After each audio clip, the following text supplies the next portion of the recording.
Okay, I did reset the codes on the car, reset the computer. As you can see, there are no codes stored, so nothing really right now. The check engine light is now off. We've cleaned everything. It's idling very well.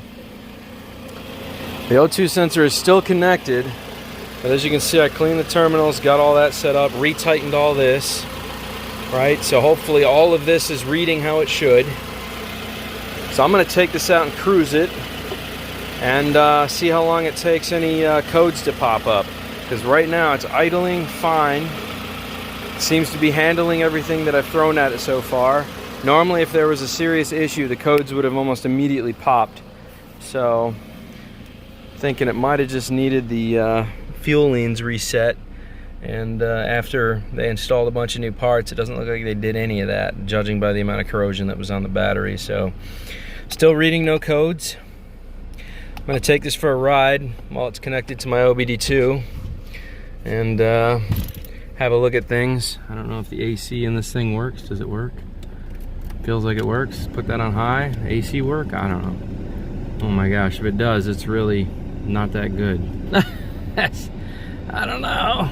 Put it like that. It's gonna blow cold. Recirculate. There we go. AC on. There we go. Oh boy. Okay, it does shake a little bit when you turn on the air conditioning and stuff, but that's all right. All right, AC is working.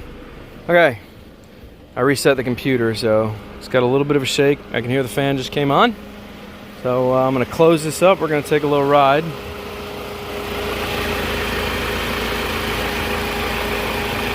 So far, so good.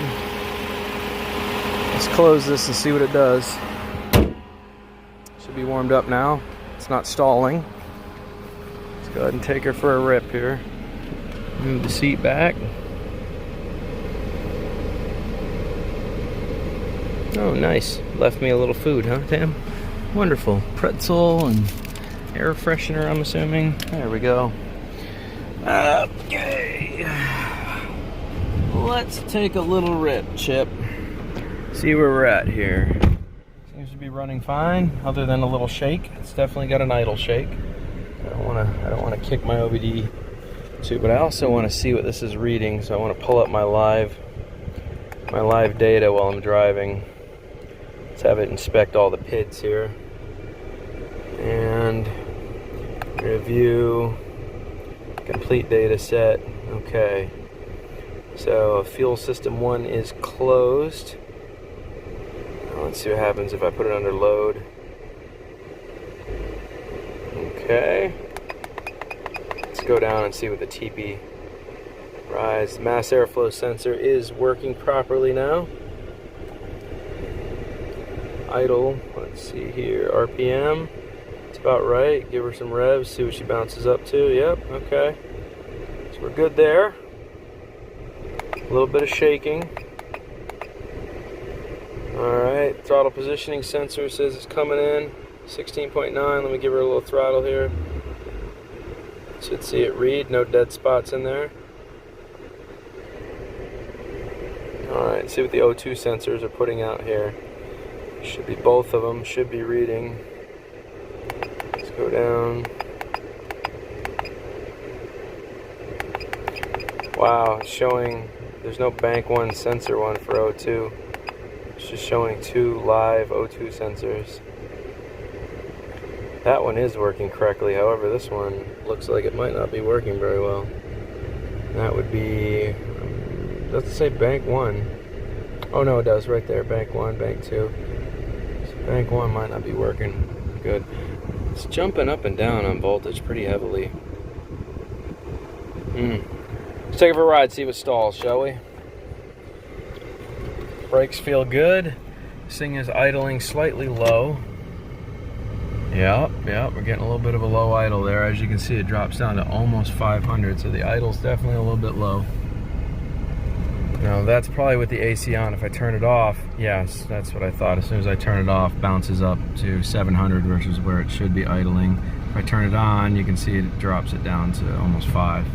Okay, so got a little bit of a, might just be able to make the adjustment on the throttle body without actually having to do anything else.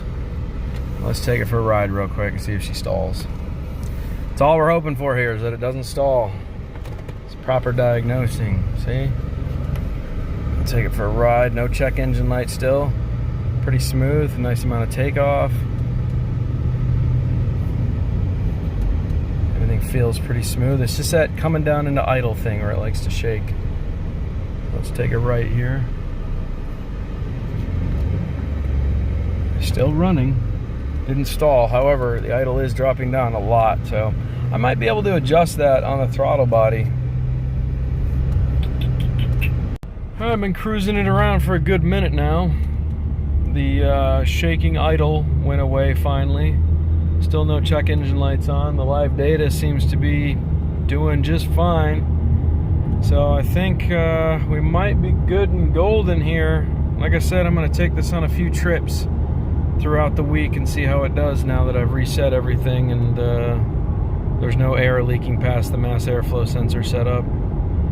This thing might start working how it should. Now that doesn't solve all the rest of the problems this car has. I mean, it has a lot of problems. Even though it drives, it shifts smoothly. It's a Toyota. But you can see that center point on this wheel is not straight. So the front end alignment is off. The steering rack is leaking. I mean, there's a lot going on here that still needs to be addressed. But I mean, the struts feel like they're in good shape. The CV axles, there's no weird shaking on the car. I mean, you know, this is a car I would just drive for the next 3 years, 4 years, and you know, see what you can get out of it with basic maintenance, because you're never going to repair all the problems it has. I'm hoping that O2, you know, the catalytic converter O2 sensor they put up there actually works well. But right now, I have no check engine lights. It's driving just fine. After I reset everything, my live data on my OBD2 is giving me good numbers. So I mean, this car might just function well. It just needed a little love, a little TLC from the Dan man, you know. It has yet to stall. It's doing exactly what it should. I may still bring the idle up a little bit if I can, but I don't want to dabble too far in the stock tuning of this vehicle if I can, because obviously start messing with things, you create problems elsewhere. So we'll see though. But right now, I mean, this thing's running like a top. So it's doing exactly what it needs to do. So I've been driving it around all day to do my errands and stuff, and I still have no check engine light on, and it's running without stalling. So I'm thinking we might have solved that problem for now. That being said, I went ahead and checked the transmission fluid with my testing kit, and it does have Lucas Trans stop slip in it. So somebody's added stop slip fluid to the transmission, so it had some shifting problems at one point, unfortunately.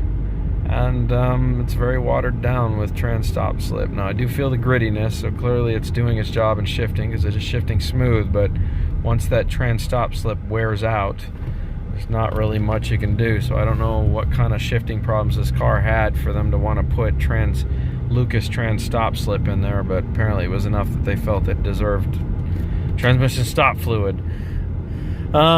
They obviously have not serviced the transmission, because the fluid in it's completely black, and the only reason it has a hint of red is because they put Lucas Trans stop slip in there. So I can see a very small amount of maroon color in there, but it feels very watery. When you touch it, it's very gritty. So, oh, see, it did just do a weird shift. It's like jumping the RPMs when I dump or let off, let on, let off. Yeah, so this car still has a little bit of weird transmission things going on. Anyways, been driving it a lot.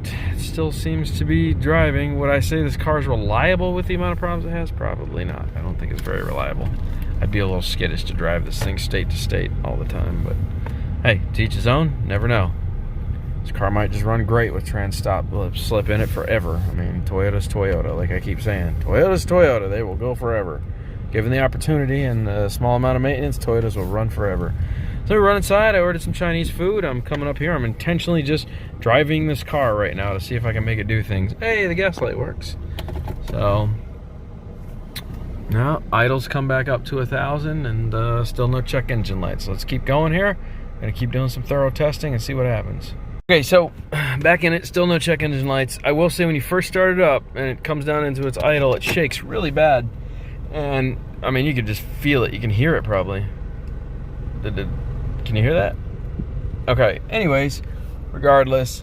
So if you remember, I was talking about they changed the engine mounts. Well, clearly they didn't do one of them. So the one that was obviously the hardest to get to, because you have to tilt the motor to put it in, they didn't install. So they did the two simple ones and didn't do the hard one. So the actual one that probably was originally causing the shaking problem, which caused them to want to do them in the first place, is still bad. So that's why it gets shaking at low RPM. Also, when the car kicks and shifts hard sometimes, that's also engine mount. Like right now, I'm feeling it. I'm feeling it shake, you know? So, let's see here. Is this dude just gonna walk right in front of me? No, what are we doing? No turn signal. All right. So anyways, yeah, that's another issue that I've discovered. I still haven't had a chance to look at the cooling system yet on this, but so far it's running, driving, no check engine lights, a lot of shake from a bad engine mount. The lower, probably left side, I think, is probably this one. So it looks like that one was replaced, and the top one over here that attaches to the strut tower was replaced. So I'm guessing it's either the lower right one on the front or that side. Could even be the rear on the left. I don't know. I would have to get in there and see which one's cracked and loose and has a lot of play in it. But as of right now, there's either one or two bad engine mounts still that they never got to, and I'm assuming that's because they didn't know how to lift the engine properly and do it. So other than that, brakes are working good. Just kind of a heavy idle, you know. Gas works, it's shifting. It has a little sporadic transmission thing going on every once in a while, and I'm assuming that's why they put trans stop slip in it. So a car this old, you do not want to change the transmission fluid on. I mean, this thing has 229,556 miles. This thing has a shitload of miles on it. So, and I know that you said that was on the body, the engine was replaced, but I'm really starting to wonder if the engine actually was replaced in this car. If it's just the original engine, they just did things to it. So that being said, is what it is. You know, it's it clearly has a little bit of a weird transmission thing. Kind of knocks and clunks every once in a while, and I have yet to have it slip, but it definitely like does weird things. So anyways, that's as far as I've gotten so far. So all I need to do now at this point is check the cooling. But I think as far as the stalling and check engine lights and all that, we seem to be good right now. I haven't put a ton of miles on this thing, but yeah, I think we're still good at the moment. So I'll keep driving it and keep you updated.